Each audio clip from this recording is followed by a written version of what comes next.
15h sur BFM TV. Merci d'être avec nous dans votre après-midi info. À la une de votre journal, un suspect placé en garde à vue dans la Somme au lendemain de la découverte du corps d'un homme victime de plusieurs coups de couteau et éviscéré. Les derniers éléments avec notre envoyé spécial Élise Phillips à Pont-de-Metz dans un instant. 32 départements en situation de crise face à la sécheresse. Si l'on est loin des niveaux sévères de 2022, la situation oblige les agriculteurs et les maraîchers à adapter leur activité. Nous irons dans le Loiret. Et puis Israël réautorise l'entrée partielle des marchandises privées dans la bande de Gaza. La mesure se fera de manière contrôlée alors que le territoire est menacé par la famine. Le Conseil de sécurité de l'ONU se réunit en urgence aujourd'hui sur le sort des otages israéliens. D'abord donc du nouveau dans cette macabre découverte dans la Somme du corps d'un homme de 32 ans éviscéré. Élise Phillips, vous êtes notre envoyée spéciale dans le village de Pont-de-Metz où un promeneur a découvert le cadavre hier et on apprend ce matin qu'un individu a été placé en garde à vue.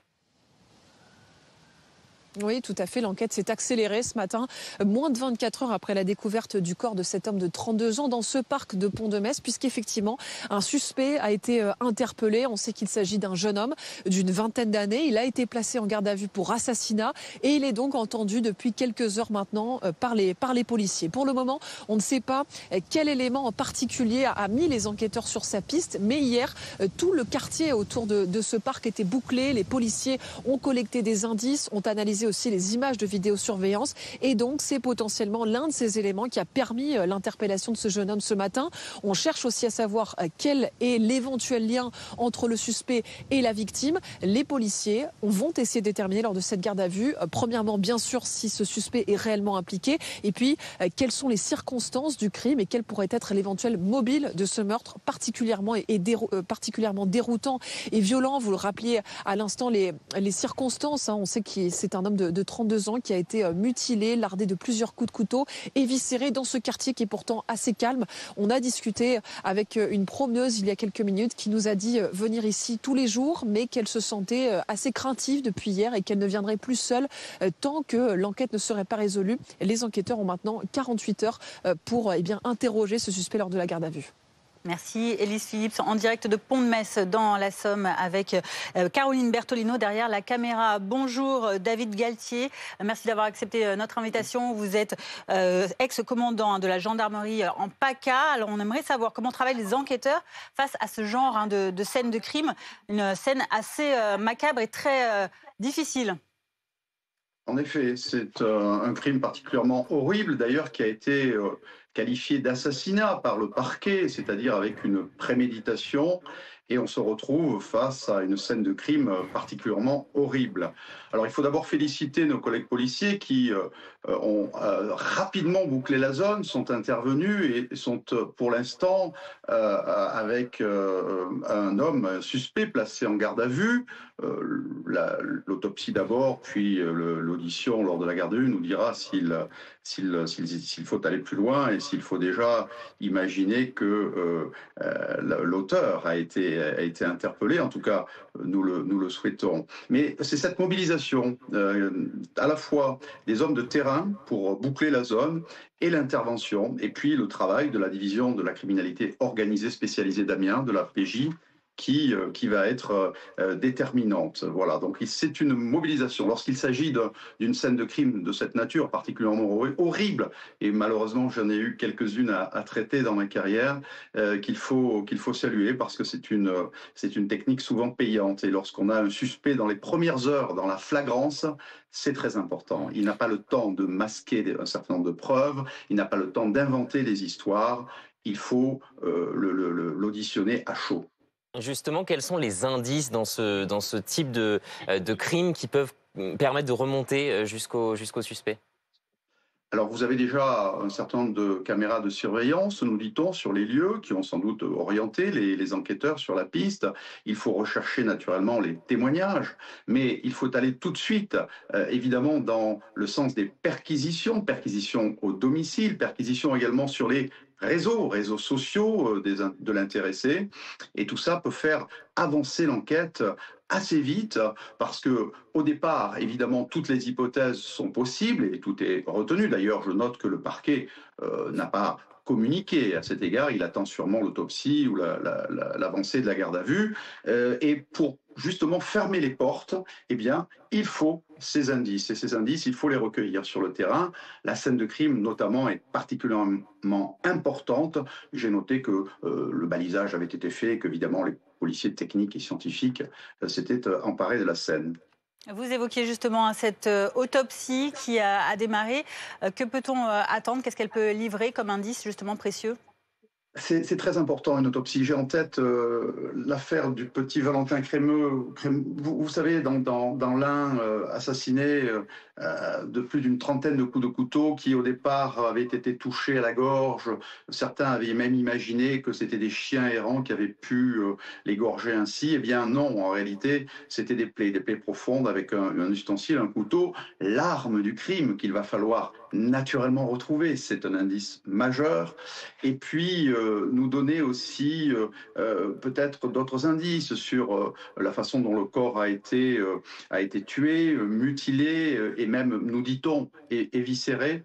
Voilà, ça c'est une autopsie et ça parle beaucoup. De la même manière, les prélèvements qui vont être faits sur le corps vont pouvoir nous donner de l'ADN, le récupérer et le comparer évidemment aux différents suspects et notamment à la personne placée en garde à vue. Merci beaucoup David Galtier d'avoir été notre invité après donc ce drame dont on reviendra évidemment sur lequel on reviendra évidemment un petit peu plus tard dans cette édition. Venons-en au risque d'incendie de forêt à présent. Nouvelle vigilance ce mardi. 9 départements sont en alerte orange, de l'Occitanie à la Côte d'Azur en passant par la Drôme, et un département est en vigilance rouge pour risque très élevé de feu. Il s'agit de l'Aude. Et dans ce département, eh bien, un éleveur a récemment perdu 4 hectares d'exploitation dans les flammes. Le dispositif de veille quotidienne déployé par les pompiers de l'Aude est crucial. Mathieu Lepeigné, Célia Vallée, Pierre-Olivier Danton. 9 jours plus tard, Damien peine encore à réaliser, à comprendre que sa ferme a été en partie ravagée par les flammes. Ici, c'est mon centre d'emballage d'œufs. Comme la haie derrière a pris feu totalement, tout le système électrique, tout a flambé aussi. Avec 4 hectares de son exploitation partis en fumée, le fermier a perdu plus de 300 poules et 350 poussins dans l'incendie. Ça, c'était la cabane où je venais de recevoir 350 poussins. Il faut désormais tout reconstruire. J'ai pas le temps de penser à moi, en fait. Et il vaut mieux pas parce que c'est là que ça fait mal, voilà. Je pense à ma femme, je pense à mes filles, je pense à mes volailles. Pour éviter que ce type de catastrophe se multiplie, les pompiers de l'Aude veillent chaque jour. 240 soldats du feu et 70 véhicules prêts à intervenir. Objectif, répondre massivement au départ de feu. Ce n'est pas parce que la météo des forêts indique un rouge que quand on va redescendre en orange, le risque va baisser, bien au contraire. Donc chacun doit justement conserver ses gestes citoyens de façon à pouvoir avoir un comportement responsable vis-à-vis de tout risque d'initiation de feu. Important donc pour ces effectifs de vérifier que le matériel est prêt à être déployé. Il peut y avoir une pièce qui ne marche pas, un tuyau qui est percé, ou que ça peut arriver qu'on perde des pièces sur les feux et on fait en sorte d'être réglementé. Aujourd'hui, le niveau de risque de feu de forêt dans le département de l'Aude est jugé très élevé. Kevin Fleury est avec nous sur ce plateau, journaliste météo climat. Bonjour Kevin. Bonjour. C'est la tramontane précisément que l'on surveille en ce moment dans le sud de la France, autour du pourtour méditerranéen. Oui, vous avez raison. Le golfe du Lion connaît donc ce vent régional tramontane qui nous a déjà beaucoup préoccupés au début de l'été, avec des rafales de vent qui ont parfois dépassé les 100 km par heure. On s'en souvient, c'était la semaine dernière, il y a moins de 10 jours. Il souffle de nouveau très fort, ce vent régional. On a des rafales à 50-60 km par heure et c'est ce qui entraîne le passage en vigilance rouge pour toute la journée, donc jusqu'à ce soir, tard dans la nuit, du département de l'Aude et d'un certain nombre d'autres territoires. C'est-à-dire que ça remonte, vous voyez, jusqu'à la Vendée, jusqu'aux Deux-Sèvres, une partie du centre Val-de-Loire également en niveau jaune. Le risque de feu de forêt est très conséquent en raison de ce vent et puis en raison évidemment de conditions météorologiques qui, depuis plusieurs semaines maintenant, autour de la Méditerranée, n'offrent que peu de répit au soleil. C'est-à-dire que le soleil brille en permanence, les pluies aborde que très temporairement ces zones et donc évidemment les sols sont prêts à brûler en cas de déclenchement. Là on ajoute du vent, donc imaginez une rafale à 50-60 qui s'engouffle à plusieurs reprises dans un départ de feu. Ça peut propager très rapidement les flammes bien au-delà. Et parmi les facteurs qui aggravent toujours la situation, il y a aussi la sécheresse. Et elle touche tout le territoire, avec parfois des restrictions d'eau imposées dans les départements. 32 départements sont actuellement en situation de crise. Théo Bassilana est auprès d'un maraîcher du Loiret qui doit s'adapter. Oui, nous sommes dans un secteur placé en vigilance crise sécheresse avec des restrictions d'eau. Et donc ici, par exemple, sur ces tomates, interdiction de les arroser tous les jours entre 13h et 20h. Merci Sébastien d'être avec nous. On est d'accord, il y a ces restrictions d'eau et elles ont des conséquences directes sur vos tomates. Montrez-nous. Donc oui, effectivement, sur ma production de tomates, donc la tomate est une culture qui a besoin de l'eau toute la journée. Et moi ici, donc les 48 heures d'arrêt, j'ai la chance de pouvoir les moduler et les faire tous les jours. Voilà, au lieu de les avoir que le week-end. Donc moi, c'est les après-midi. Et aujourd'hui, malheureusement, comme je ne peux pas arroser, amener de l'eau toute la journée, ben voilà, on a une perte, ce qu'on appelle le cul noir, et qui est invendable. On a ces restrictions, mais le peu d'eau que vous avez, vous essayez de la préserver. Montrez-nous les dispositifs que vous mettez en place pour préserver cette eau, justement. Alors, effectivement, on essaye, comme je suis agriculteur, d'optimiser l'eau. Donc aujourd'hui, grâce à cette irrigation, le goutte à goutte, on optimise à 100%. C'est-à-dire 1 litre d'eau apportée va directement à la plante.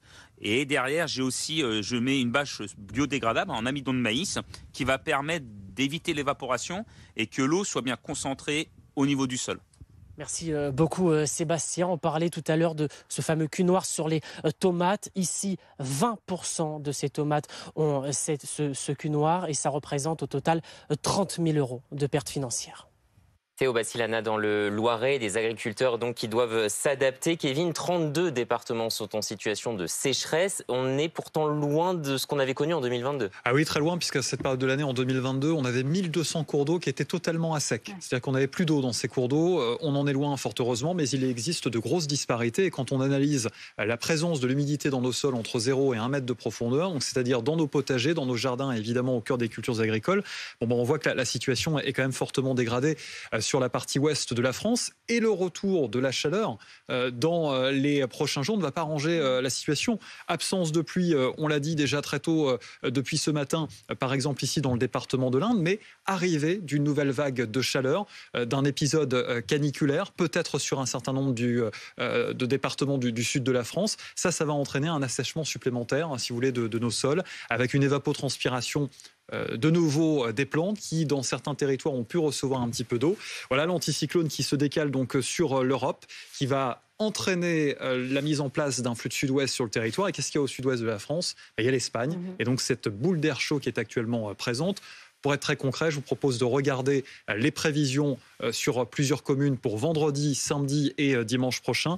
Vous allez voir sur la partie haute de notre infographie les prévisions de la nuit en termes de température. Sur la partie basse, les températures de l'après-midi. 38 degrés pour vendredi à Lyon.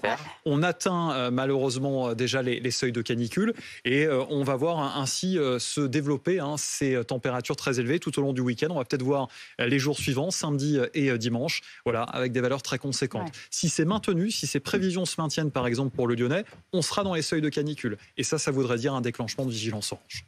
C'est significatif ces températures. Il y a encore pire, direction le Japon avec ces températures historiques atteintes aujourd'hui 41,8 degrés dans la ville d'Isekaki, c'est dans l'est du pays et elle dépasse un précédent record de 41 degrés 2 constaté à peine la semaine dernière, c'était dans la région de Hyogo. Oui, grosse vague de chaleur donc alors que le Japon a déjà connu cette année les mois de juin et de juillet les plus chauds de son histoire et les habitants sont inquiets. Écoutez. Aujourd'hui, il fait une chaleur meurtrière. Si la température atteint 42 degrés, il fera plus chaud que dans mon bain, que je prépare à 40 degrés. Je ne pense pas vivre très longtemps. Je serai peut-être morte dans 5 ans. C'est difficile de rester dehors. Si je le pouvais, je resterais chez moi toute la journée avec la climatisation. Dehors, j'ai besoin d'un parapluie anti-UV et de serviettes humides autour du cou pour me rafraîchir. 15h14 sur BFM TV. La nuit a été agitée dans un hôtel de l'Aveyron. Une soixantaine de personnes ont été évacuées en raison d'un incendie. On va d'abord peut-être passer aux chevaux et ses écuries en Seine-Maritime. Au moins 3 chevaux ont été tués et plusieurs autres blessés ces dernières semaines dans le secteur du Havre. Le procédé semble toujours le même. Les chevaux sont pris à partie à l'aide d'objets tranchants.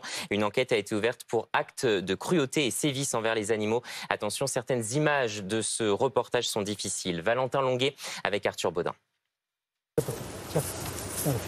Depuis l'attaque, Thierry peine à approcher sa jument. Oui, c'est beaucoup plus compliqué. La preuve, habituellement, on arrive, on la caresse, tout, là, elle fait très très attention.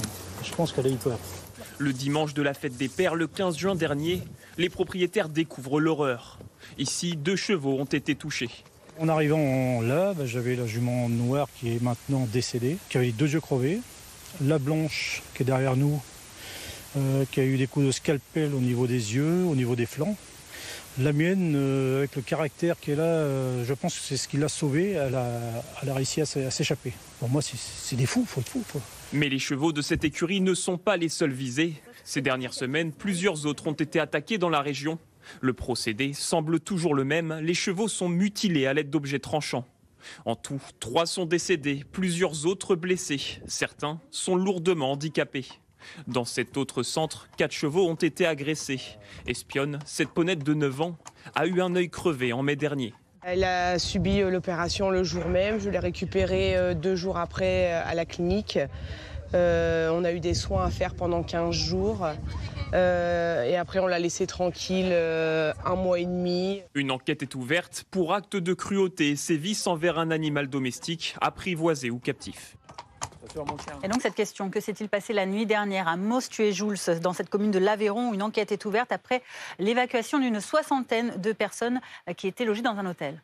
Effectivement, la commune a été frappée par 3 départs de feu qui ont également touché des véhicules. D'importants moyens humains et matériels ont permis d'éviter le pire. Écoutez les précisions de la sous-préfète de Millau.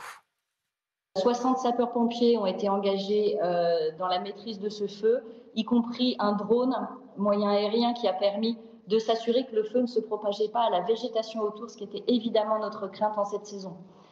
Il y a une enquête en cours sur les causes de cet incendie, donc sur lesquelles je ne peux pas m'exprimer. Et puis je souligne le bon travail d'évacuation qui a été fait par l'hôtelier, parce qu'il y avait 65 personnes, des familles avec des enfants, qui ont été correctement évacuées, ce qui a permis aux services de secours ensuite de travailler correctement.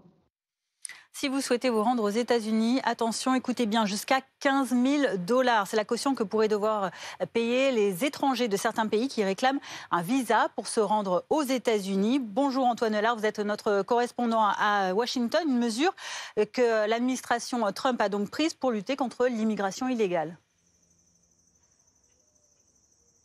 Oui, exactement. C'est le dernier tour de vis de l'administration Trump pour lutter contre l'immigration illégale. Certains étrangers devront bientôt verser une caution jusqu'à 15 000 $ pour pouvoir entrer aux États-Unis. Une somme qui sera bloquée pendant toute la durée de leur séjour et qui leur sera restituée lorsqu'ils quittent le territoire, mais à condition qu'ils rentrent chez eux dans les délais impartis, c'est-à-dire à condition qu'ils ne dépassent pas la durée autorisée de leur visa. Cet argent, c'est une sorte de garantie pour les autorités que ces personnes ne chercheront pas à rester illégalement aux États-Unis. Alors ce programme va être mis en place dans une quinzaine de jours. Il va être testé pendant 1 an avant probablement d'être pérennisé. Sont concernés les ressortissants des pays qui sont déjà dans le viseur des autorités américaines pour des problèmes de dépassement de visa.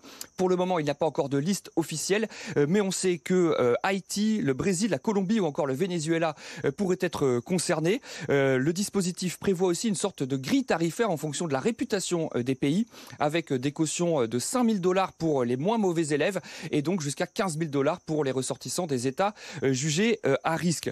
On notera que la France n'est pas du tout visée par cette mesure, puisque les citoyens français, comme la plupart des Européens d'ailleurs, n'ont pas besoin de visa pour se rendre aux États-Unis dans le cadre de séjours touristiques de moins de 90 jours. Merci beaucoup Antoine Lard pour ces précisions depuis Washington. On voulait aussi vous montrer ces images impressionnantes. Regardez, une coulée de boue massive a emporté des immeubles d'habitation à Darali en Inde, alors que la zone a été touchée par des précipitations soudaines et intenses. Des équipes de secours ont été dépêchées dans cette localité de l'Himalaya. Au moins 4 personnes sont portées disparues. Trop d'abus, estime le gouvernement. Droit aux allocations chômage, pas de contestation devant les prud'hommes. La rupture conventionnelle est dans le collimateur de l'État. Oui, cet accord pour mettre fin à une collaboration entre salariés et employeurs connaît un grand succès, mais il coûte trop cher à l'État qui souhaite la réformer. Arthur Baudin, Milan Argelas et Baptiste Deveau. Pour vous, la rupture conventionnelle, c'est avant tout une sécurité. Si jamais je n'arrive pas à rebondir sur mes pattes derrière, au moins j'ai des aides qui peuvent m'aider à rebondir le temps de trouver un autre travail. Pouvoir partir avec l'assurance d'avoir le chômage, avoir un revenu quotidien, c'est un peu un rêve. Ça m'a permis d'ouvrir une boîte de mon côté et d'avoir un projet professionnel autre. Ce dispositif permet aux salariés et à l'employeur de négocier en vue d'une séparation. C'est un divorce à l'amiable professionnel, car quand le salarié quitte l'entreprise, il est éligible tout de suite à l'allocation chômage. Et c'est cela qui générerait des abus, selon ce patron de restaurant. L'employé ne peut pas utiliser cette rupture conventionnelle pour entrer, sortir d'un établissement, se mettre 6 mois au chômage et retravailler quand il en a envie. En quête d'économie, le gouvernement souhaiterait réformer la rupture conventionnelle, et notamment les conditions d'attribution de l'allocation chômage. Quelqu'un qui est en rupture conventionnelle, c'est son choix, contrairement au licenciement. Alors il faut aussi regarder les conditions d'indemnisation du dispositif de l'assurance chômage. Une idée condamnée par la CGT, pour qui le projet cible trop les salariés. Le syndicat soutient que la rupture conventionnelle permettrait aussi des licenciements déguisés. Ça a permis à beaucoup d'employeurs de s'éviter des prud'hommes aux dépens des salariés, notamment pour tous les licenciements, comme on dit, pour motifs personnels, c'est-à-dire les fautes graves, les fautes lourdes qu'on peut contester. En France, la rupture conventionnelle représente 500 000 départs en 2024. Une lueur d'espoir dans la bande de Gaza, c'est la question qui se pose aujourd'hui. Israël réautorise l'entrée partielle des marchandises privées alors que le territoire est touché par la famine. Stéphane Amar, vous êtes notre correspondant à Jérusalem. Une reprise qui se fera de manière contrôlée.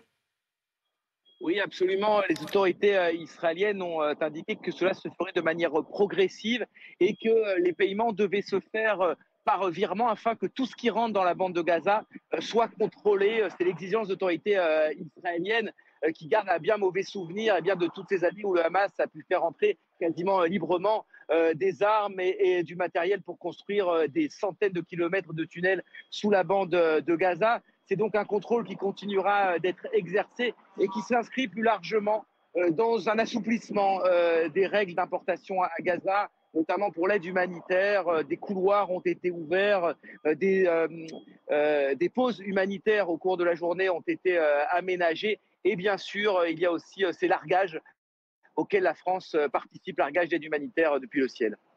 Concernant les otages israéliens retenus dans la bande de Gaza, Benyamin Netanyahou a affirmé qu'Israël devait vaincre totalement le Hamas pour assurer la libération des otages. Une déclaration qui intervient alors que le Conseil de sécurité de l'ONU se réunit en urgence aujourd'hui. Oui, absolument. Alors Israël a tenu à faire convoquer ce Conseil de sécurité afin de mettre les autorités israéliennes au centre de l'agenda. La question des otages, c'est bien sûr lié à ces images que l'on a vues d'otages affamés, décharnés, visiblement extrêmement affaiblis, des images diffusées par le Hamas lui-même qui ont créé beaucoup d'émotions ici en Israël, mais d'une façon générale dans le monde entier, alors même que ça fait bientôt 2 ans, ça fera 2 ans au mois d'octobre, que ces otages sont détenus. Et effectivement, on est peut-être à un tournant de la guerre puisque, selon le chef du gouvernement, Benyamin Netanyahou, il n'y a plus d'espoir pour la négociation. Désormais, seule l'option militaire est sur la table, à la fois pour faire plier militairement le Hamas, mais également pour faire libérer les otages. Merci Stéphane Amar, correspondant BFM TV à Jérusalem. Rendez-vous BFM TV, ne manquez pas ce soir la diffusion inédite de notre nouveau long format d'idées au cœur de l'enfer, un document ligne rouge produit par RMC Découverte. Ce sera donc à découvrir ce soir à 21h sur BFM TV. Mais pour l'heure, c'est la chronique éco. Le matelas raffinement d'Epeda a été désigné meilleur choix par UFC Que Choisir. Votre programme avec les matelas et sommiers Epeda.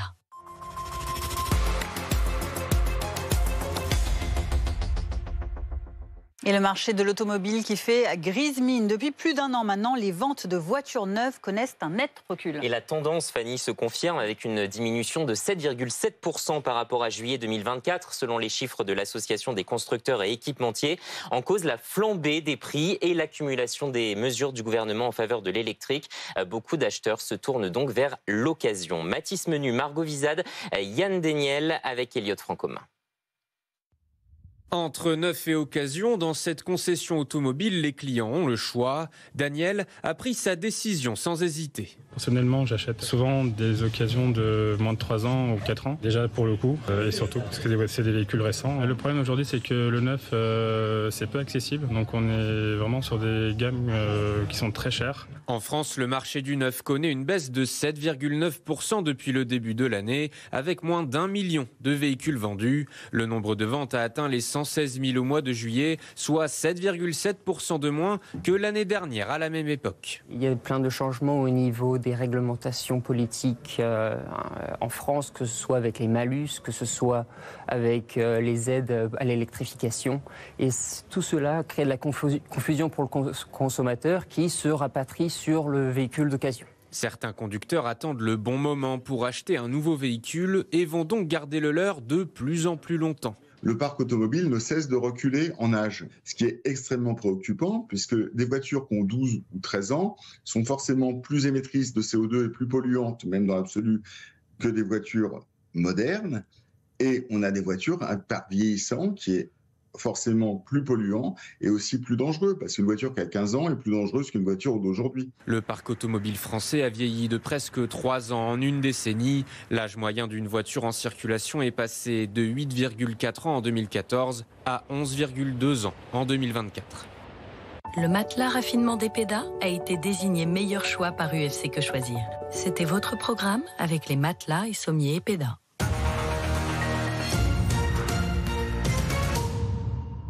Ne perdez pas votre surplus d'énergie. La météo avec Fleuron Industrie, installateur de batteries de stockage pour centrales photovoltaïques. Partir un jour. Cet été, partez l'esprit léger. Regardez la météo avec ImaProtect. Alarme et télésurveillance. La météo avec TGV Inouï. Il ne fait pas beau chez vous? Le soleil vous attend dans l'une de nos 200 destinations en France et aussi en Europe.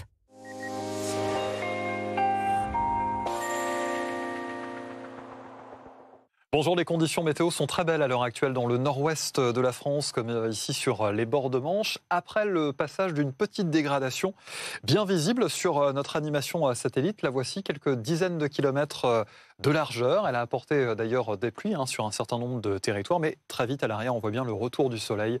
C'est vrai en ce moment vers le centre Val-de-Loire. À l'avant, on est très loin de tout cela, voilà, sur les bords de la Méditerranée.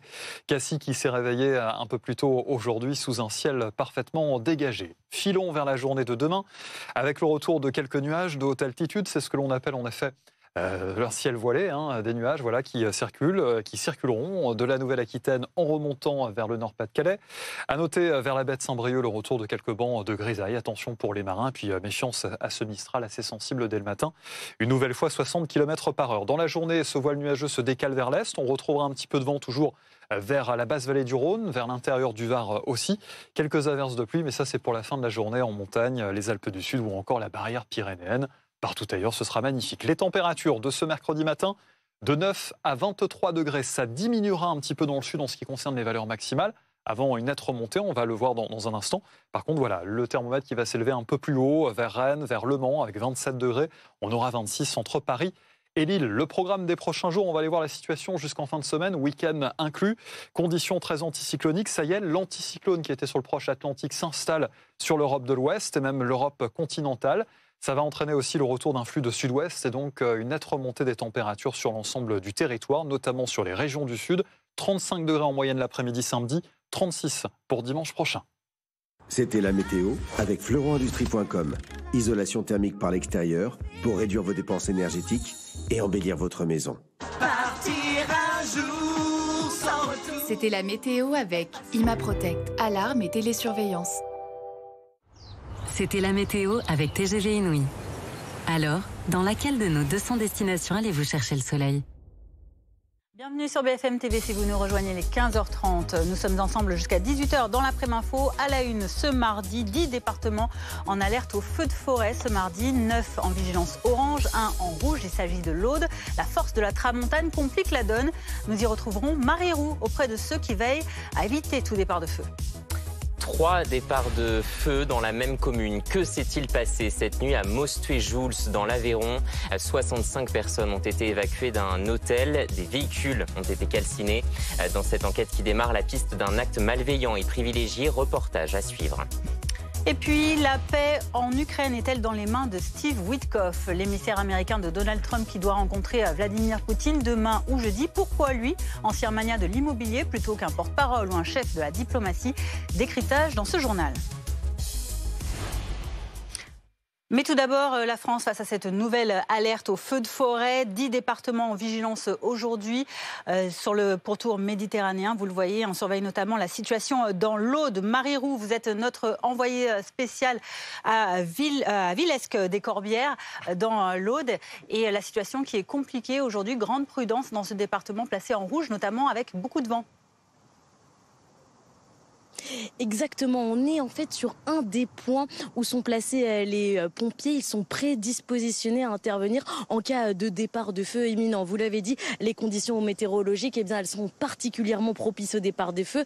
Tout d'abord parce que la température est élevée, il fait jusqu'à 35 degrés. Et puis ce vent fort et sec avec des rafales allant jusqu'à 60 km/h et cette végétation totalement asséchée. Pour parler du dispositif déployé, on est avec le colonel Mani, chef de corps du SDIS de l'Aude.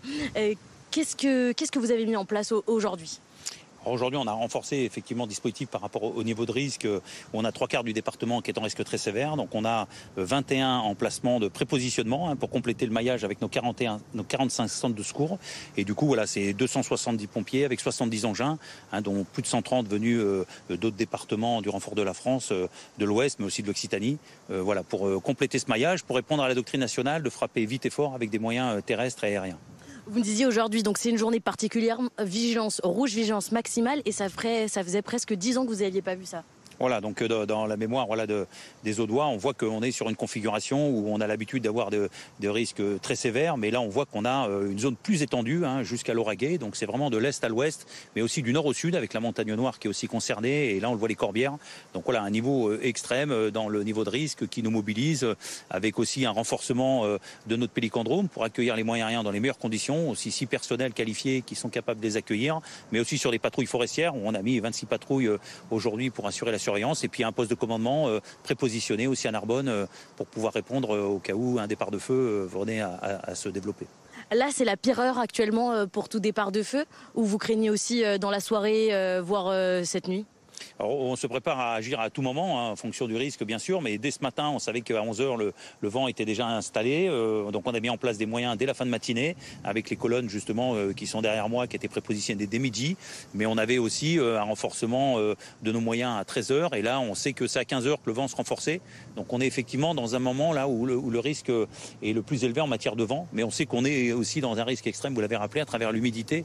On a moins de 25% d'humidité, donc c'est aussi un facteur qui favorise l'éclosion, ça, et la propagation du feu. Merci beaucoup, colonel Mani. Vous l'aurez compris, les pompiers vont rester vigilants, prudents tout au long de la journée, de la soirée. Évidemment, on rappelle en tout cas que 9 feux sur 10 sont d'origine humaine. Les autorités appellent à la plus grande vigilance. Marie Roux avec Margot Sèvres dans l'Aude. Merci à toutes les deux. Et après un début d'été avec de fortes chaleurs, les 2/3 des sols français sont touchés par la sécheresse, avec 32 départements placés en situation de crise. Des restrictions sont mises en place pour économiser au maximum les réserves d'eau. Illustration en Charente-Maritime et en Haute-Garonne. Reportage signé Mathilde Couvillers-Flornoy, Chloé Berthaud, Maxime Meunier et Hugo Smag. Sous les pas d'olivier, un crissement sec, comme du papier que l'on froisse. Le son caractéristique de ces feuilles de maïs desséchées, brunies sur les bords, signe d'un manque d'eau. Depuis quelques jours, ce céréalier doit couper l'irrigation entre 13h et 20h, une obligation imposée par arrêté préfectoral pour préserver les ressources en eau. Sa récolte en subit déjà les premières conséquences. Il suffit de regarder ces 2 épis de maïs. Un épi de maïs où l'arrosage, l'irrigation n'a pas été suffisante. Et ça, un épi où nous avons approvisionné la plante. À quelques kilomètres, Stéphane, maraîcher, doit lui aussi composer avec les restrictions. Ces tomates ont besoin d'eau toutes les 2 heures en cas de forte chaleur, sans quoi elles pourrissent. Donc c'est ce qu'on appelle le cul noir, c'est une nécrose, hein, c'est une pourriture. Voilà. Alors sur la tomate, c'est principalement à peu près 20% de perte. Soit 37 000 € de chiffre d'affaires en moins. Alors, pour éviter que le peu d'eau qu'il utilise ne s'évapore, Stéphane a investi dans un système particulier. C'est une bâche biodégradable hein, en amidon de maïs, vous voyez, c'est de l'amidon de maïs. Au bout de 6 mois, il y en a peu, elle va se désintégrer intégralement. Et effectivement, d'avoir une bâche va faire qu'il n'y a pas d'évaporation et on garde vraiment un contexte humide tout le temps. Dans le Loiret, les pertes de rendement agricole liées à la sécheresse atteindront en moyenne les 30% par exploitation d'ici la fin de l'été. Kevin Fleury est avec nous sur ce plateau. Des agriculteurs, on l'a vu, qui doivent donc s'adapter. 32 départements en situation de crise. Pourtant, on est quand même loin de ce qu'on avait connu en 2022. Oui, on se le rappelait il y a quelques minutes encore ensemble. Au 1er août 2022, on était à 1200, 1300 cours d'eau sans une goutte d'eau. C'est vous dire la situation qui était tragique et très inquiétante durant cet été 2022 qui fait référence. Le mois de juillet le plus sec depuis le début des relevés, c'est le mois de juillet 2022. On en est très loin. Pour autant, il y a des disparités et des points de sécheresse qu'il faut surveiller, notamment sur la partie ouest de la France. Vous voyez ici l'indice d'humidité de nos sols, entre 0 et 40 cm. Là, on est dans nos jardins, on est dans nos potagers. La situation est très détériorée vers la Charente, par exemple. Très détériorée aussi jusqu'au nord du pays quand on va un peu plus loin en profondeur, jusqu'à 1 mètre. On a beaucoup parlé du Pas-de-Calais, rappelez-vous, ces dernières semaines, où on disait mais où est passée la pluie ? Bon, là, ça se vérifie encore avec un indice d'humidité qui est léger à modéré. Bon, évidemment, la situation est fortement dégradée sur les régions du sud, l'intérieur du pourtour méditerranéen également, du pays méditerranéen, avec une absence de pluie remarquée, répétée. C'est vrai aussi dans le centre de la France. Exemple ici, dans le département de l'Indre, on est à 300 mm de pluie depuis le 1er janvier. Alors l'année n'est pas terminée, mais enfin là, on est quand même sur un décalage de 30 à 40% par rapport au normal en ce qui concerne les pluies. Et le mois de juin, premier mois de l'été météorologique, n'a absorbé dans ces sols à Châteauroux que 11 mm de précipitations. Voilà, évidemment, c'est très clair, la pluie a manqué. Merci beaucoup pour ces précisions, Kevin. 15h36 dans l'actualité judiciaire à présent dans la Somme. Les questions sont nombreuses dans la commune de Pont-de-Metz au lendemain de cette découverte, celle du corps d'un homme de 32 ans frappé par plusieurs coups de couteau et éviscéré. Une personne d'une vingtaine d'années a été placée en garde à vue pour assassinat ce matin. Le point avec Angie Loata, Willem Gay et Emeline Darcourt. Le parc du Pré du Moulin à Pont-de-Metz est quasiment déserté ce mardi après la découverte d'un cadavre hier. Daniel est quand même venu promener son chien qui a ses habitudes ici, mais il n'est pas tranquille. C'est choquant de savoir que quelqu'un a retrouvé comme ça une personne tuée, ça fait bizarre. Quoi. Parfois c'est vrai que je croise des gens pas très nets. Le corps, trouvé lundi au petit matin, portait des plaies à l'arme blanche, dont plusieurs à la gorge, et une longue entaille à l'abdomen laissait ses viscères apparentes. Des mutilations qui ajoutent encore de l'inquiétude parmi les habitants. Il a souffert quand même. Parce que franchement, je ne sais pas ce qui s'est passé vraiment. Moi, j'attends les réponses de la gendarmerie, sur la télévision, tout, pour savoir vraiment la vérité. Comme ça, on est sûr de se protéger, déjà et puis les personnes âgées, parce qu'ici, il y a beaucoup de personnes âgées. Selon le maire interrogé hier, le corps a été trouvé à proximité des jeux d'enfants. Il indique que rien ne laissait présager ce type de drame sur sa commune. Il n'y avait pas eu d'indices qui pouvaient penser qu'hier, il y ait pu y avoir des problèmes ou quoi que ce soit et que ce soit mal terminé. Juste alors, il n'y avait jamais eu de problème de ce type rencontré dans ce parc. La victime a été identifiée, un habitant d'Amiens, la ville voisine. Il était âgé de 32 ans. Son casier judiciaire comporte exclusivement des délits routiers. Ce matin, un homme âgé d'une vingtaine d'années a été placé en garde à vue pour assassinat. La garde à vue a été rapide pour ce suspect, à moins de 24 heures après la découverte des faits. Boris Karlamov est avec nous, journaliste Bonjour. du service police-justice BFM TV. À l'heure actuelle, une autopsie est en cours. Comment avance l'enquête ? Alors, une autopsie devait être réalisée ce matin aux alentours de 9h. C'est vrai que cette enquête, elle avance assez rapidement puisque cette garde à vue, vous l'avez dit Fanny, elle intervient seulement, entre guillemets, 24 heures après la découverte du corps. On ignore comment les enquêteurs ont remonté la trace de cet homme âgé donc d'une vingtaine d'années qui est donc en garde à vue.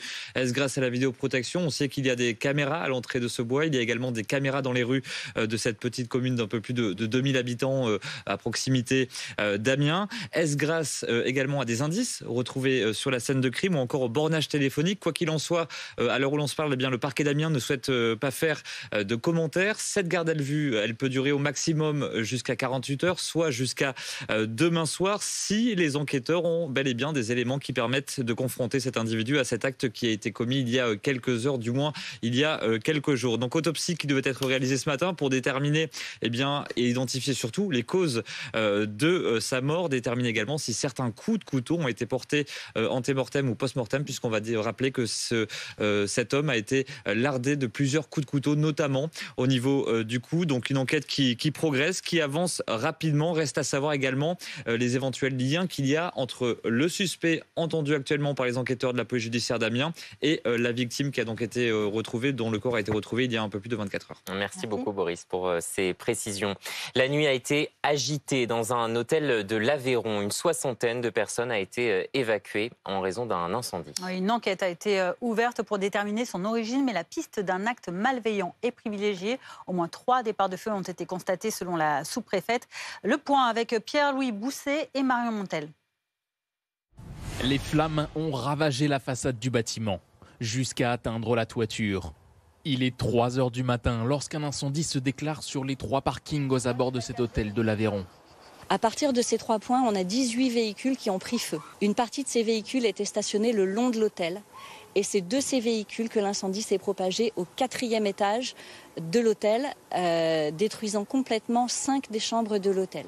Plus d'une soixantaine de vacanciers présents sont alors évacués en toute vitesse. Aucun d'entre eux n'a été blessé. On est sorti de la chambre et là en sortant on a vu les flammes qui étaient au niveau du premier étage où nous étions. Tous les gens tapaient aux portes pour réveiller les gens, ceux qui n'étaient pas sortis de leur chambre et leur dire de se dépêcher. On a tous été vers la piscine et là on a commencé à entendre des explosions. On a compris que c'est les voitures qui explosaient les unes après les autres.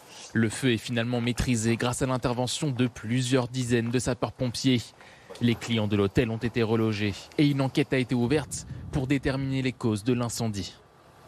Les suites à présent de l'enquête sur ce sexagénaire mis en examen à Dijon, soupçonné d'avoir alcoolisé son épouse de 44 ans pour la faire violer par d'autres hommes. C'est le signalement d'un homme présent lors d'une soirée libertine qui a tout déclenché.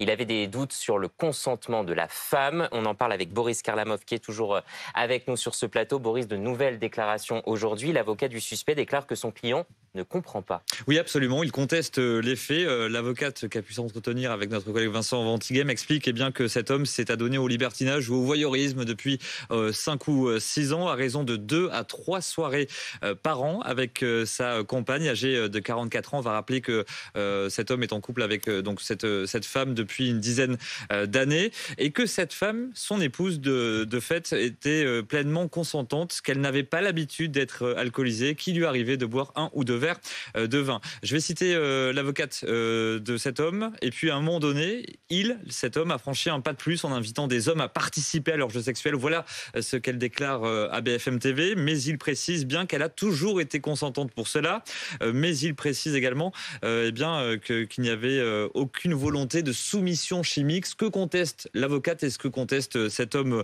aujourd'hui, puisqu'il n'est pas ici question, je cite, de soumission chimique. Le parallèle avec l'affaire Pellico n'a donc pas lieu d'être. Ça, c'est la version de l'homme, interrogé par les enquêteurs. Cette fois-ci, la femme vivait visiblement une situation très compliquée. Elle a laissé entendre qu'elle était sous l'influence de son mari qui exerçait, je cite, des pressions sur elle pour qu'elle participe à ces soirées.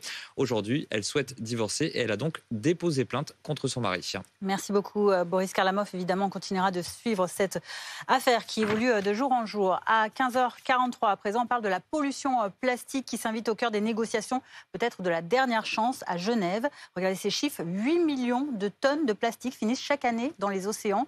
Et 70% des espèces marines des eaux européennes en ingèrent. Et donc, nous, a priori, en bout de chaîne. Et c'est pour lutter contre ce fléau que les représentants de près de 180 pays se réunissent à partir d'aujourd'hui.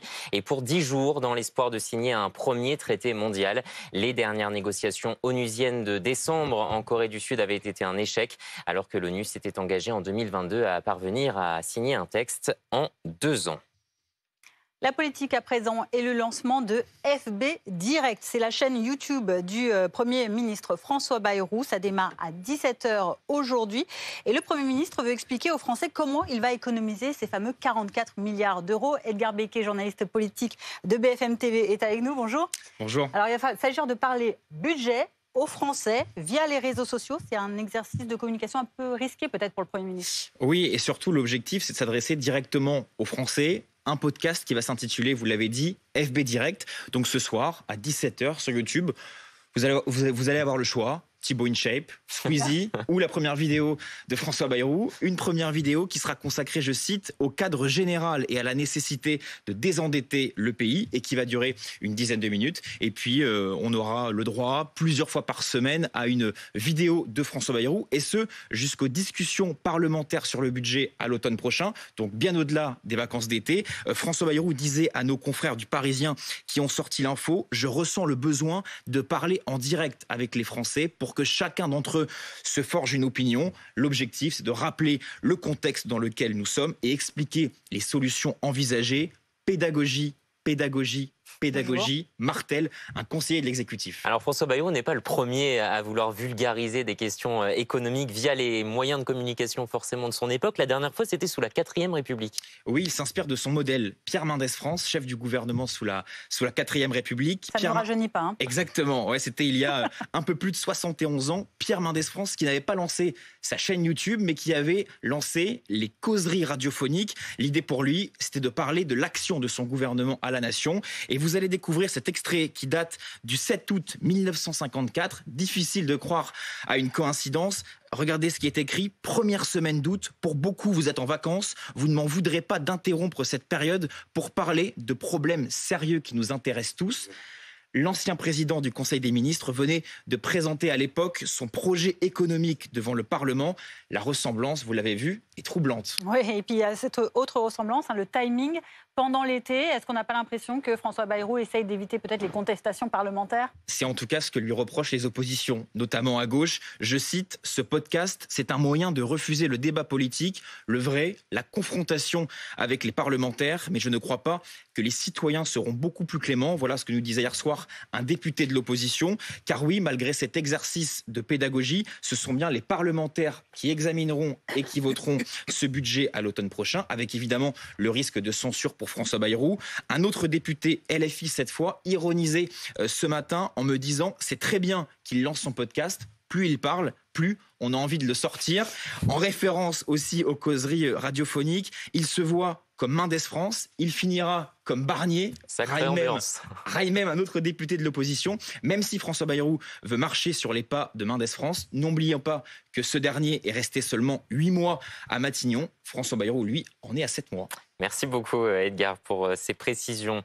J-1 ou J-2 avant la visite à Moscou de l'envoyé spécial américain Steve Witkoff. Objectif concrétisé, l'avancée vers la paix en Ukraine pour laquelle Donald Trump a fixé vendredi comme date limite à Vladimir Poutine.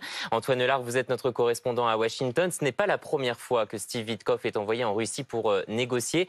Pourquoi cette fois-ci serait-elle la bonne ? Écoutez, on n'est pas sûr du tout que ce soit la bonne cette fois-ci. On verra ce qui se passe mercredi ou jeudi. Vous l'avez rappelé, en tout cas, Steve Witkoff s'est déjà rendu à plusieurs reprises à Moscou et objectivement, ça n'a jamais rien donné. Ces rencontres avec Poutine ont surtout permis au chef du Kremlin de gagner du temps. Witkoff, qui n'a pas d'expérience diplomatique, s'est fait plutôt balader par les Russes. Il faut rappeler que Witkoff, c'est un homme d'affaires qui a fait fortune dans l'immobilier. Il est très proche du président américain et lors de ses précédents déplacements, il semblait très mal préparé. On a appris appris notamment que lors de ses entretiens avec Poutine, il n'avait pas d'interprète. Ce sont les traducteurs russes qui assuraient la traduction, les traducteurs du Kremlin, ce qui donne une impression de grand amateurisme. On a vu aussi que lors de ces derniers déplacements, l'émissaire de Trump s'était montré très complaisant vis-à-vis de Vladimir Poutine et vis-à-vis des objectifs de guerre du chef du Kremlin, notamment sur la Crimée ou sur les régions annexées à l'est de l'Ukraine. Sa mission, en tout cas à Moscou cette fois-ci, ça va être de sonder Vladimir Poutine pour voir si le maître du Kremlin est prêt à conclure un deal et à mettre fin au combat. Trump, en tout cas, insiste sur le fait que ce sont les Russes qui ont sollicité cette entrevue et qui ont insisté pour parler à Steve Witkoff. Merci beaucoup Antoine Lara, en direct de Washington pour BFM TV. On accueille Ulrich Bouna, bonjour, analyste géopolitique et spécialiste de l'Europe. Pour revenir donc sur cette visite et surtout sur le profil de Steve Witkoff, pourquoi il est envoyé lui donc discuter avec Vladimir Poutine? Il n'est ni porte-parole, il n'est pas non plus chef de la diplomatie. Qu'est-ce qu'il représente Il représente Donald Trump. Donald Trump a souvent tendance à privilégier, on va dire, beaucoup plus la fidélité et la confiance en ses quelques affidés plutôt que la compétence véritablement diplomatique ou autre. Donc Steve Witkoff, effectivement, à la base, c'était son envoyé uniquement pour le Moyen-Orient. Il se trouve qu'effectivement, il a rajouté une casquette supplémentaire. Alors, pourquoi il a rajouté cette casquette supplémentaire sur la Russie et l'Ukraine? Parce que les Américains ne veulent pas parler au général Keith Kellogg, qui à la base était un petit peu l'envoyé de Donald Trump pour la guerre en Ukraine au sens large.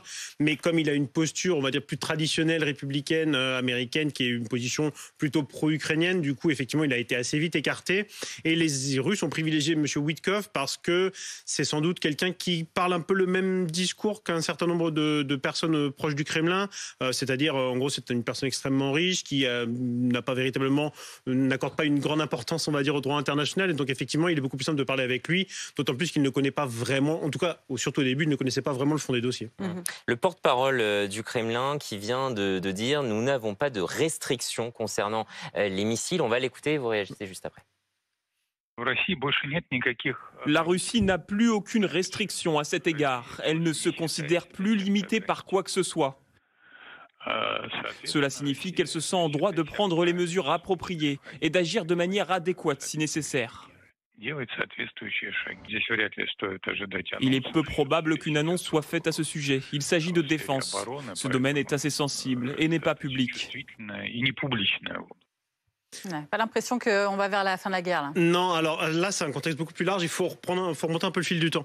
En fait, il y a eu dans les années 80 la crise des euromissiles, qui a abouti à un traité sur les missiles de portée, les missiles de portée intermédiaire, en gros entre 500 et 5500 km. Ce traité a été signé dans la fin des années 80 et donc bannissait finalement ces missiles avec cette portée-là, côté soviétique et côté américain. Ce traité, il a été dénoncé à la fin des années 2010 par Donald Trump, en 2018 je crois, parce que les Russes recommençaient à construire ce type de matériel et donc les Américains sont sortis de ce traité. En fait en 2019, les Russes avaient suspendu leur participation mais n'en étaient pas encore sortis et là effectivement ils ont annoncé en sortir. Donc concrètement ça change pas grand chose puisque des deux côtés on a recommencé à développer ce genre de missiles qui d'ailleurs ont montré toute leur efficacité et leur utilité dans la guerre en Ukraine. Il est probable que les Russes commencent à en repositionner ailleurs, peut-être au Bélarus, peut-être à Kaliningrad et d'ailleurs les Américains commencent aussi à en positionner de façon temporaire et éphémère, notamment en Pologne. Donc c'est simplement, si vous voulez, une espèce de réciprocité qui va un petit peu crescendo par rapport à l'abandon de ce traité. Mais ce que ça symbolise surtout, c'est qu'effectivement, tous les traités de limitation des armes de la guerre froide qui avaient été mis en place justement pour essayer de calmer les choses sont en train de tomber les uns après les autres. Merci beaucoup, Ulrich Bouna, pour ces précisions. On revient en France avec un tout autre sujet, l'affront des restaurateurs contre les titres restaurants. Nouvel épisode, ils souhaitent faire sauter le plafond de 25 € quotidien pour attirer plus de clients dans leur établissement, mais pas en revanche pour les supermarchés. La guerre des tickets resto continue. Zoé Lamarche et Déborah Roch. Paul est un habitué. Plusieurs fois par semaine, il déjeune ici avec ses amis, mais au moment du paiement, impossible de payer plus de 25 € en titre restaurant. Non, ça ne marche pas. Désolé. Par principe, si je pouvais inviter mes collègues occasionnellement ou même des amis quand je vais déjeuner, c'est vrai que ce serait sympa d'avoir un plafond plus haut sur la carte titre restaurant. Pour certains restaurateurs, il faut supprimer ce plafond journalier. Régis en fait partie. Selon lui, les clients devraient pouvoir utiliser l'intégralité de leur solde en respectant quelques règles bien précises. Donc je pense que ce serait mieux de déplafonner que pour les restaurants. Il faudrait que ça soit plus développé au niveau des restaurants qui font de la cuisine de qualité. Éviter tout ce qui est restauration rapide. Autre revendication, ne pas déplafonner pour la grande distribution. Aujourd'hui, 36% des détenteurs de titres restaurants les utilisent pour faire leurs courses. Créons un ticket alimentaire, appelons-le comme on veut, mais d'essayer de fusionner nos besoins sur le même support qui est destiné à la restauration, on va être ambigu et on va être, je dirais, très embêté au fur et à mesure où les années vont passer. Depuis la création de ce système en 2022, l'Union des métiers et des industries de l'hôtellerie estime une perte d'1,5 milliard d'euros pour les restaurateurs.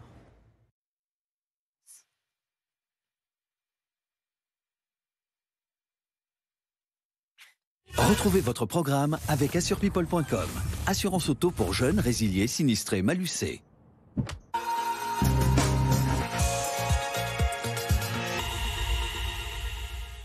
Parmi les sites très fréquentés en France l'été, il y a le chemin vers Saint-Jacques-de-Compostelle et avec plusieurs actes de vandalisme dans certaines églises. Vous allez voir des gendarmes à vélo patrouillent désormais dans le Gers et ils informent également les pèlerins. Reportage de Nathan Temine et Mathilde Couvillers-Fournois. Si jamais vous avez le moindre problème, n'hésitez pas à faire le 17 ou sinon on est toujours dans le coin, il n'y a pas de souci. Très bien, merci. C'est bon à savoir. Ces marcheuses ne s'attendaient pas à croiser des gendarmes en VTT sur le chemin de Compostelle. C'est la 4e année qu'on le fait, on fait une semaine par an. Et par contre, c'est la première fois qu'on voit des gendarmes. Mais leur présence les rassure. C'est rassurant de savoir que quelqu'un peut être là au cas où. Mais on se sent plutôt en sécurité en général sur le chemin. En cas de problème, on sait qu'on peut compter sur eux. Plusieurs fois par mois, les gendarmes de la brigade de Condom patrouillent à vélo dans le département. Un moyen pratique pour être au plus près des pèlerins. Le but, c'est de prendre attache avec les gens, créer du contact aussi, c'est très important, surtout dans notre métier. Savoir comment les gens vont, leurs préoccupations et surtout s'il ne s'est rien passé. Après, sur ces chemins-là, en général, c'est assez calme. Rencontrer et rassurer les pèlerins, mais aussi faire de la prévention, car depuis quelques semaines, plusieurs dégradations et vols ont été constatés sur le chemin. On s'est rendu compte qu'il y avait quelques débuts de phénomènes de vol, par exemple dans les églises, des objets de culte. Et donc chaque pèlerin peut être un ambassadeur de la gendarmerie pour être nos yeux et nous rapporter des choses qui sortiraient de l'ordinaire, nous permettant de lutter contre ce phénomène-là. La patrouille sera en fonction jusqu'à la fin de l'été, période où le chemin de Compostelle est extrêmement fréquenté par les marcheurs. Ils étaient plus de 60 000 en juillet, d'après le bureau des pèlerins. C'était votre programme avec assurepeople.com. Assurance auto pour jeunes, résiliés, sinistrés, malucés.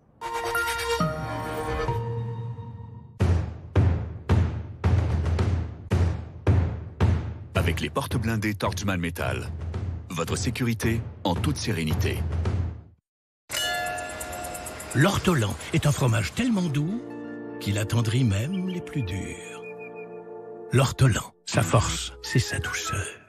Mon histoire ressemble à celle de beaucoup de femmes. J'ai beau être Evelyne Thomas, j'ai les mêmes problèmes que tout le monde. Je n'arrive pas à perdre du poids correctement. Un jour, j'en ai eu marre, j'ai décidé d'appeler Comme J'aime. Ils m'ont accompagné et regardez le résultat, 13 kilos en 4 mois. Je revis. 13 kilos sur la balance, ça fait un effet waouh quoi. Et 13 kilos sur le corps, tout d'un coup, vous vous sentez allégé. Petit à petit, ça a changé ma vie. Voilà, c'est top. Vraiment, j'ai que ça à dire. Alors, si vous voulez faire comme moi, rendez-vous sur commej'aime.fr. commej'aime.fr.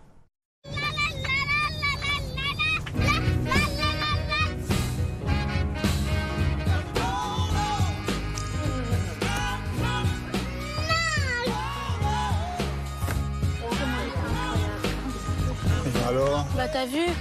Oui mais attends, ah oui mais non, mais Chouchou, attends, non, attends.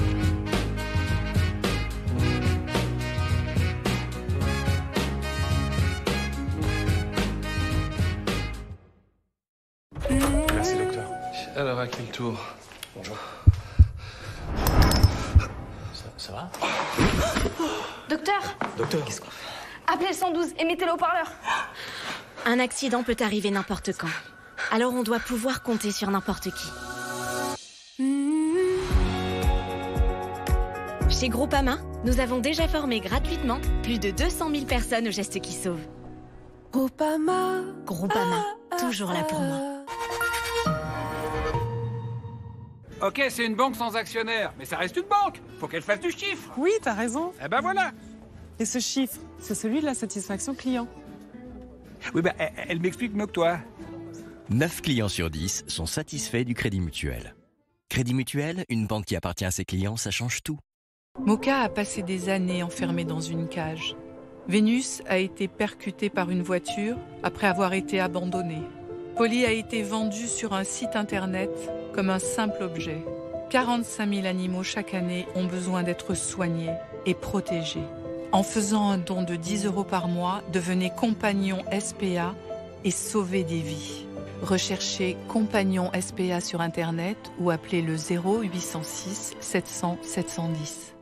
Vous voyez ce tout petit caillou? Il peut faire sur votre pare-brise une énorme fissure et un gros stress à gérer. Pas avec Carglass parce qu'on le gère facilement. Avec Carglass.fr, c'est facile. 3 minutes pour prendre rendez-vous et rapide parce qu'on a le plus grand stock Carglass de vitrage d'Europe. Avec ou sans option, on a le pare-brise dont vous avez besoin. Prêt à être remplacé directement sur votre voiture. Et c'est déjà réglé, comme si rien ne s'était passé. Et en ce moment, Carglass vous offre des balais d'essuie-glace. Alors, prenez rendez-vous sur Carglass.fr. Carglass répare, Carglass remplace. Et il est 16h sur BFM TV, ravi de vous accompagner pour votre après-midi info. À la une, un suspect placé en garde à vue dans la Somme au lendemain de la découverte du corps d'un homme victime de plusieurs coups de couteau et éviscéré. Les derniers éléments avec notre envoyé spécial Élise Phillips à Pont-de-Metz dans un instant.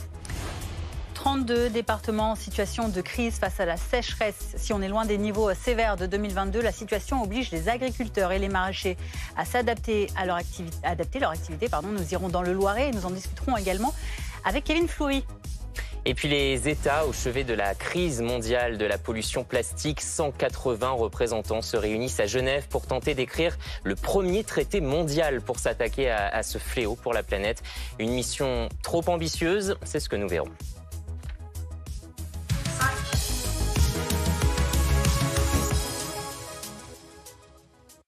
Et d'abord donc du nouveau après la macabre découverte dans la Somme du corps d'un homme de 32 ans éviscéré. Élise Phillips, vous êtes notre envoyée spéciale dans le village de Pont-de-Metz où un promeneur a découvert le cadavre hier et un individu a été placé en garde à vue ce matin.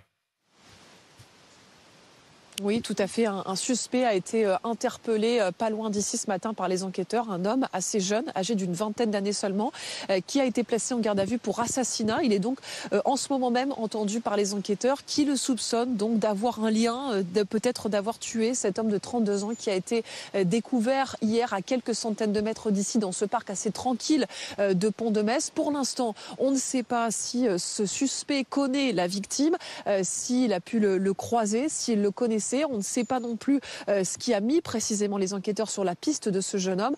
Mais hier, tout le quartier autour de la zone dans laquelle le corps a été découvert a été bouclé. Les habitants n'y avaient pas accès. La police scientifique était sur place pour prélever des indices, pour interroger des habitants, pour aussi analyser les images de vidéosurveillance. C'est peut-être l'un de ces éléments collectés hier au début de l'enquête qui a permis cette interpellation très rapide, moins de 24 heures après la découverte du corps. Les enquêteurs ont 48 heures pour interroger ce jeune homme pour savoir s'il a un lien éventuel avec le meurtre qui a été commis hier. Et puis, il y a une question que tout le monde se pose ici avec les habitants, notamment avec qui on a pu discuter tout à l'heure, c'est quel pourrait être le mobile de ce meurtre particulièrement sordide.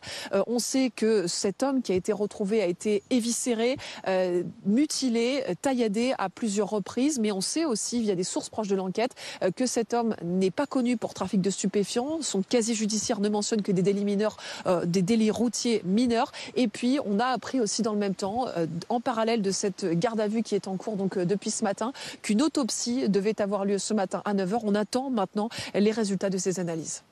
Merci Élise Phillips. En direct de Pont-de-Metz avec Caroline Bertolino derrière la caméra. On en parle avec notre invité Christian Proutot. Bonjour. Bonjour. Vous êtes ancien préfet et colonel de gendarmerie, fondateur du GIGN. On le voyait avec notre reporter sur place. Cette interpellation elle a été très rapide. Dans les toutes premières heures, à peine moins d'un jour après la découverte du corps. Il faut saluer la mobilisation pluridisciplinaire qui a été à l'œuvre. Oui, tout à fait. Surtout le fait qu'on ait pu avoir des images qui permettaient de porter des soupçons sur la personne qui a été interpellée. Il faut être prudent parce que tant qu'on n'a pas la certitude, on est pour le moment sur un prévenu qui est dans une zone qui permettait de dire qu'il il a peut-être un rapport avec cette affaire, mais dans les images, comme on n'a pas tout, il y a peut-être des images où on le voit transporter quelque chose. Hein.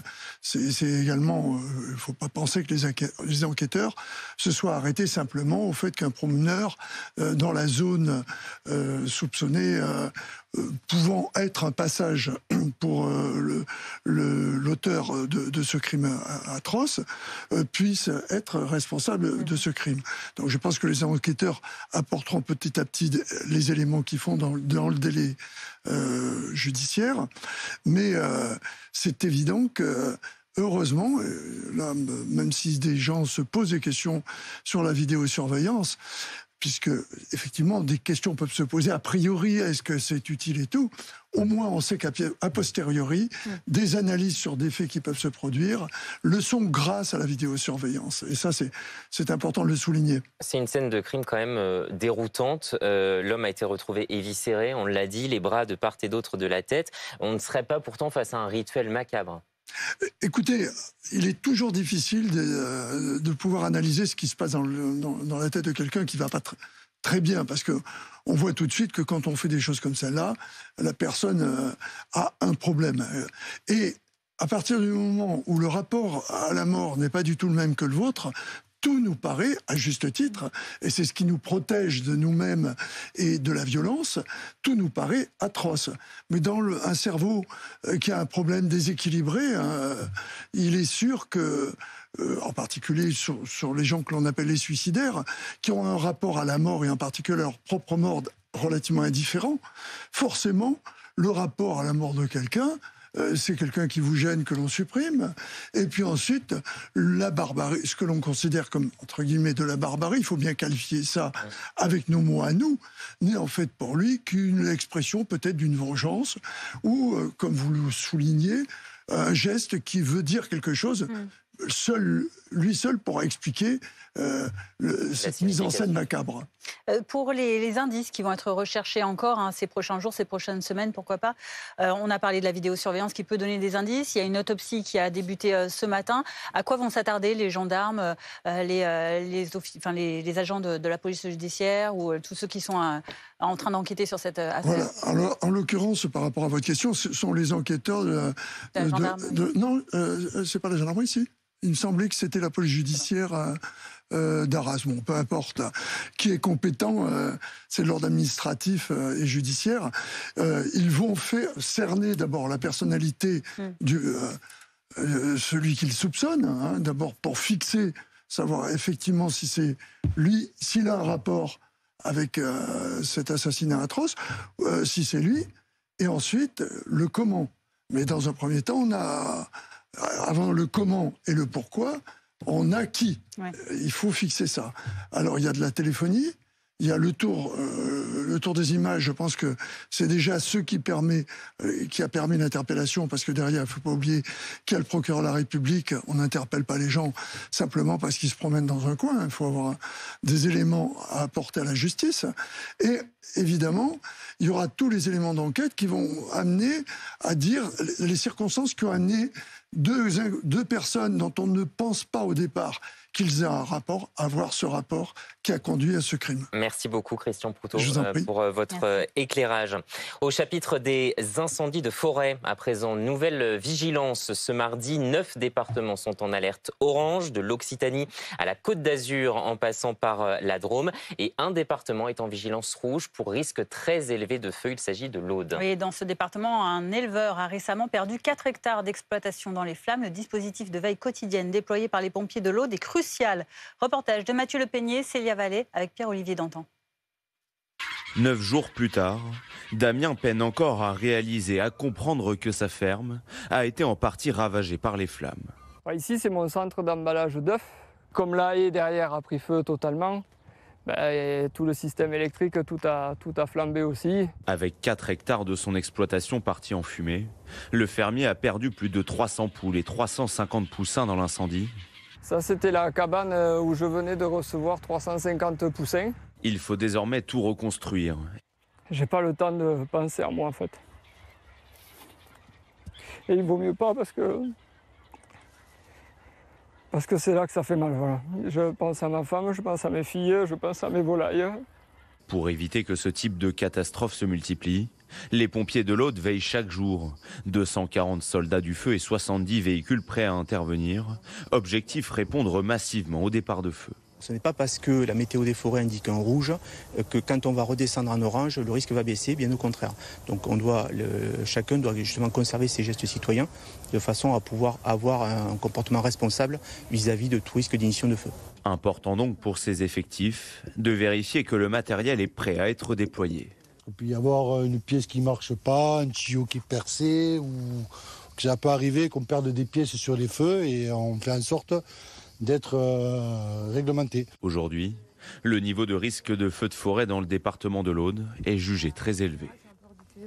Et allons plus loin avec vous, Kevin Fleury. C'est la tramontane précisément que l'on surveille aujourd'hui sur le pourtour méditerranéen. Oui, et c'est pour cette raison que le département de l'Aude, qui est directement concerné par ce vent régional, a été placé en vigilance rouge, donc niveau très élevé de risque de feu de forêt. Mais on voit quand même en analysant la carte du jour que ce risque de feu de forêt, il s'étend vers le nord sur des territoires comme la Vendée, les Deux-Sèvres. On a évidemment aussi toujours la Corse concernée par ce risque de feu de forêt, avec d'ailleurs un incendie qui s'est déclaré un petit peu plus tôt dans la journée entre Ajaccio et le col de Visavona.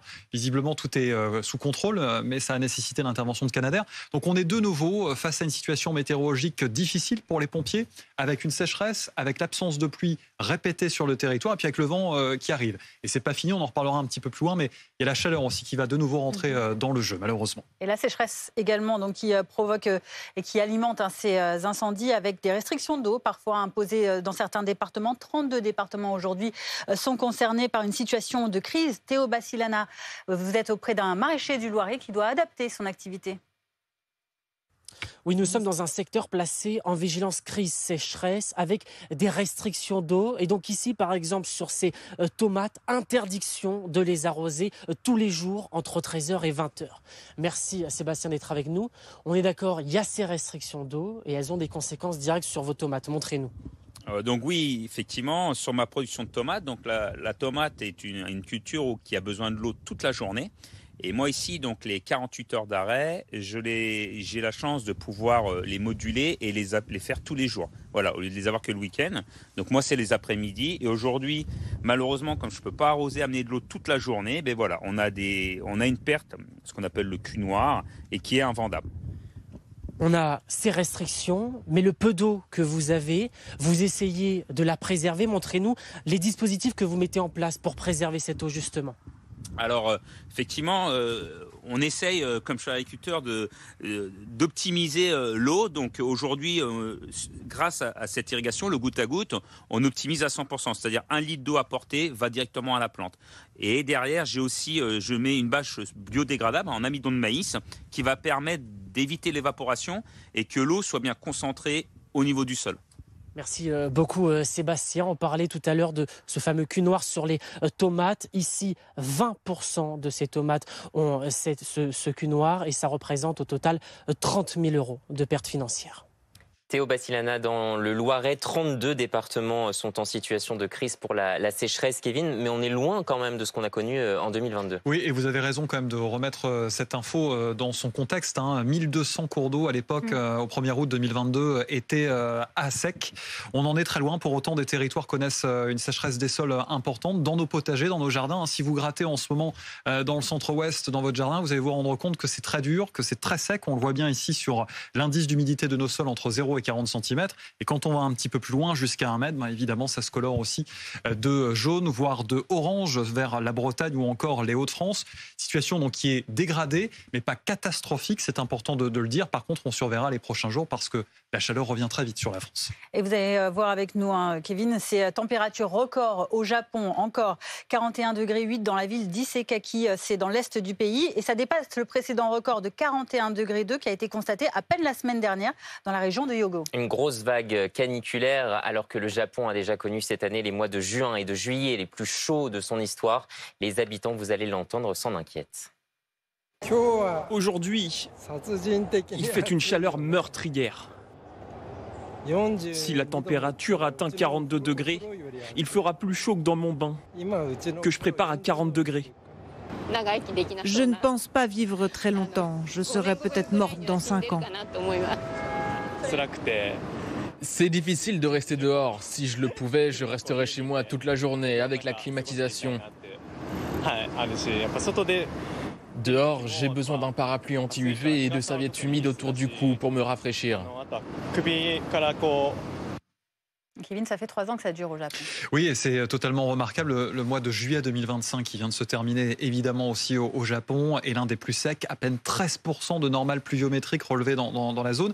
Et c'est la 3e année consécutive que l'on bat des records pour un mois de juillet en termes de température. C'est-à-dire que depuis 3 ans, les mois de juillet battent de nouveaux records en termes de chaleur. C'est tout à fait remarquable et ça nous rappelle à quel point le réchauffement climatique concerne malheureusement toute la planète. Merci beaucoup, Kevin. Cette question à présent. Que se passe-t-il dans les écuries de Seine-Maritime? Au moins 3 chevaux ont été tués et plusieurs autres blessés ces dernières semaines dans le secteur du Havre. Le procédé semble toujours le même. Les chevaux sont pris à partie à l'aide d'objets tranchants. Une enquête a été ouverte pour actes de cruauté et sévices envers les animaux. Attention à ces images. Certaines d'entre elles dans ce reportage sont difficiles. Reportage de Valentin Longuet et Arthur Baudy. Depuis l'attaque, Thierry peine à approcher sa jument. Oui, c'est beaucoup plus compliqué. La preuve, habituellement, on arrive, on la caresse, tout, là, elle fait très attention. Je pense qu'elle a eu peur. Le dimanche de la fête des pères, le 15 juin dernier, les propriétaires découvrent l'horreur. Ici, 2 chevaux ont été touchés. En arrivant là, j'avais la jument noire qui est maintenant décédée, qui avait les 2 yeux crevés. La blanche qui est derrière nous, qui a eu des coups de scalpel au niveau des yeux, au niveau des flancs. La mienne, avec le caractère qu'elle a, je pense que c'est ce qui l'a sauvée. Elle a réussi à s'échapper. Pour moi, c'est des fous, faut être fou. Mais les chevaux de cette écurie ne sont pas les seuls visés. Ces dernières semaines, plusieurs autres ont été attaqués dans la région. Le procédé semble toujours le même. Les chevaux sont mutilés à l'aide d'objets tranchants. En tout, 3 sont décédés, plusieurs autres blessés. Certains sont lourdement handicapés. Dans cet autre centre, 4 chevaux ont été agressés. Espionne, cette ponette de 9 ans, a eu un œil crevé en mai dernier. Elle a subi l'opération le jour même. Je l'ai récupérée 2 jours après à la clinique. On a eu des soins à faire pendant 15 jours.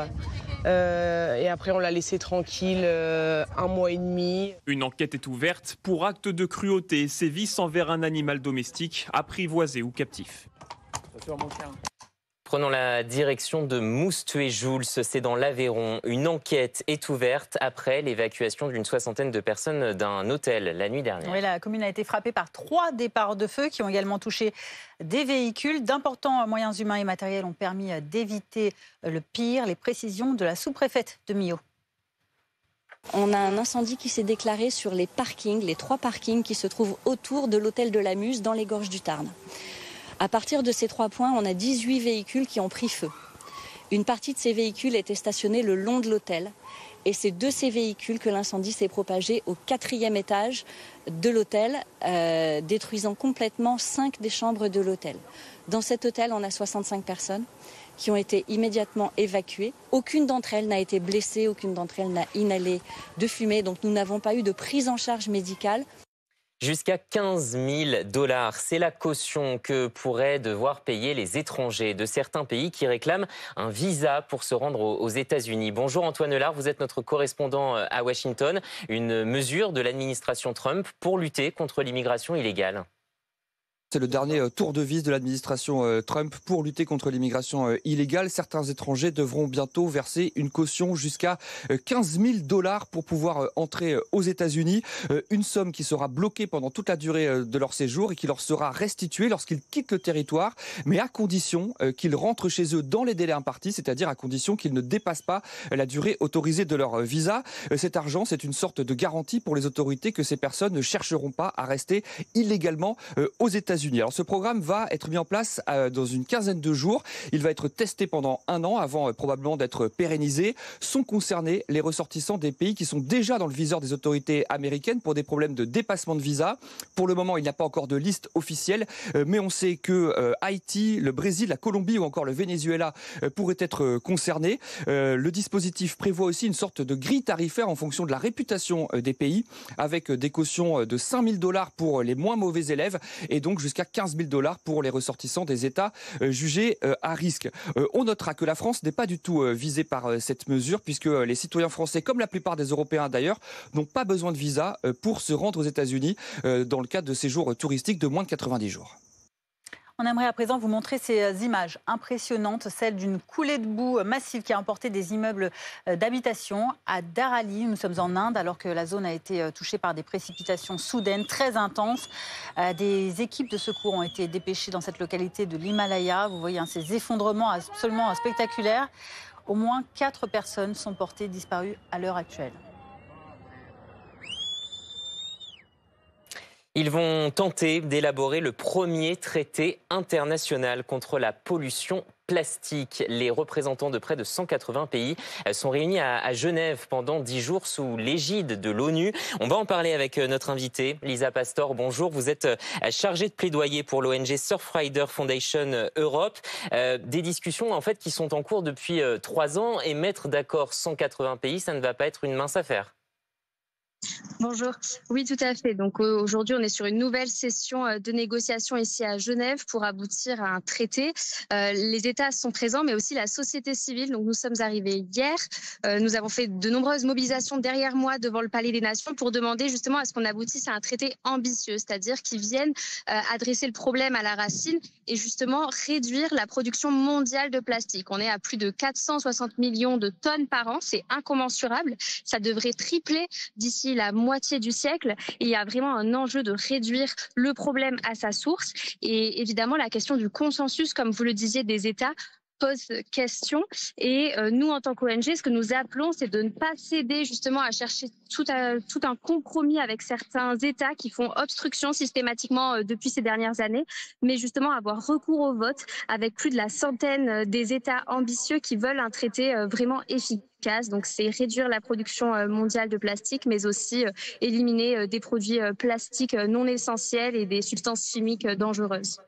Alors, vous espérez obtenir ce vote. Comment est-ce que vous pensez obtenir cette réponse? Parce qu'effectivement, ça va être crucial dans la résolution pour avoir un traité.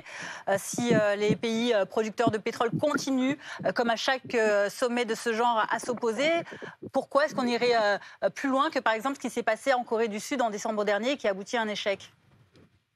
Non, c'est ça. Nous, ce qu'on demande en tant qu'ONG, c'est que des traités qui viennent justement agir uniquement sur la fin de vie, juste sur la gestion des déchets, on en a déjà et ce n'est pas efficace. Ce qu'il faut, c'est vraiment venir agir sur la réduction de la production. Et ça, bah oui, l'idée, c'est d'avoir un maximum d'États qui demandent à ce qu'on passe au vote et d'avoir un maximum d'États. C'est une minorité, en fait, d'États qui bloquent les négociations depuis déjà plusieurs années. On a plus de 120 pays. Ils étaient près d'une centaine à Nice, à la conférence des Nations Unies sur l'océan, en juin dernier, à vouloir s'engager avec différents lignes rouges, justement, pour ce traité-là. Donc, la réduction de la production, l'élimination des substances chimiques, l'élimination de certains produits plastiques non essentiels. Nous, chez Surfrider, on pousse pour l'interdiction des filtres de cigarettes qui n'ont aucun bénéfice sur la santé mais contribuent à cette pollution. Il y a également les questions de financement qui vont être sur la table des négociations et de promouvoir également tout ce qui est réemploi parce que les solutions, elles existent. Et ça, on a quand même une grande majorité d'États qui en sont conscients. Donc nous, maintenant, c'est d'essayer de continuer cette coordination, cette alliance d'États ambitieux. Et on attend aussi à ce que l'Union européenne, qui s'exprime donc au nom de ses États membres, ne cède pas justement, n'ait pas recours sans cesse au compromis, quitte à justement baisser en ambition et à aller se tourner vers des fausses solutions comme les bioplastiques, plastiques biodégradables qui n'en sont pas. Non, il faut que l'Union européenne continue, que la France, qui s'est voulue leader sur la scène internationale ces dernières années, continue de pousser pour qu'on ait un traité réellement efficace. Et nous, en tout cas, les ONG, on est présents et on cherche à influencer un maximum pour qu'on parvienne justement à un traité efficace avec ces plus de 120 pays de toutes les régions du monde, d'Amérique latine, du Pacifique, d'Afrique, d'Europe, justement, qui souhaitent qu'on progresse et qu'on ait vraiment un accord majeur. Merci beaucoup Lisa Pastor d'avoir été avec nous depuis Genève où a donc débuté cette réunion avec 180 pays réunis pendant 10 jours. La fraude maintenant des restaurateurs contre les tickets restaurants avec ce nouvel épisode. Ils souhaitent faire sauter le plafond de 25 € quotidien pour attirer plus de clients dans leur établissement. Pas en revanche pour les supermarchés. Zoé Lamarche, Déborah Roch. Paul est un habitué. Plusieurs fois par semaine, il déjeune ici avec ses amis, mais au moment du paiement, impossible de payer plus de 25 € en titre restaurant. Non, ça ne marche pas. Désolé. Par principe, si je pouvais inviter mes collègues occasionnellement ou même des amis quand je vais déjeuner, c'est vrai que ce serait sympa d'avoir un plafond plus haut sur la carte titre restaurant. Pour certains restaurateurs, il faut supprimer ce plafond journalier. Régis en fait partie. Selon lui, les clients devraient pouvoir utiliser l'intégralité de leur solde en respectant quelques règles bien précises. Donc je pense que ce serait mieux de déplafonner que pour les restaurants. Il faudrait que ça soit plus développé au niveau des restaurants qui font de la cuisine de qualité. Éviter tout ce qui est restauration rapide. Autre revendication, ne pas déplafonner pour la grande distribution. Aujourd'hui, 36% des détenteurs de titres restaurants les utilisent pour faire leurs courses. Créons un ticket alimentaire, appelons-le comme on veut, mais d'essayer de fusionner nos besoins sur le même support qui est destiné à la restauration, on va être ambigu et on va être, je dirais, très embêté au fur et à mesure où les années vont passer. Depuis la création de ce système en 2022, l'Union des métiers et des industries de l'hôtellerie estime une perte d'1,5 milliard d'euros pour les restaurateurs. Au Proche-Orient, cette nouvelle déclaration concernant les otages israéliens retenus dans la bande de Gaza, Benjamin Netanyahou a affirmé qu'Israël devait vaincre totalement le Hamas pour assurer leur libération. Une déclaration qui intervient alors que le Conseil de sécurité de l'ONU se réunit en urgence ce mardi. Je vous propose d'écouter le Premier ministre israélien. Ces réalisations sont certes derrière nous, mais il reste nécessaire d'achever la défaite de l'ennemi à Gaza, de libérer tous nos otages et de veiller à ce que Gaza ne représente plus une menace pour Israël. Nous n'abandonnons aucune de ces tâches. Nous y parviendrons ensemble grâce au grand sacrifice de nos combattants, hommes et femmes. Un rendez-vous à ne pas manquer ce soir sur BFM TV avec la diffusion inédite de notre nouveau long format D-Day au cœur de l'enfer, un document ligne rouge produit par RMC Découverte. C'est à suivre à partir de 21h. Et tout de suite, la chronique éco.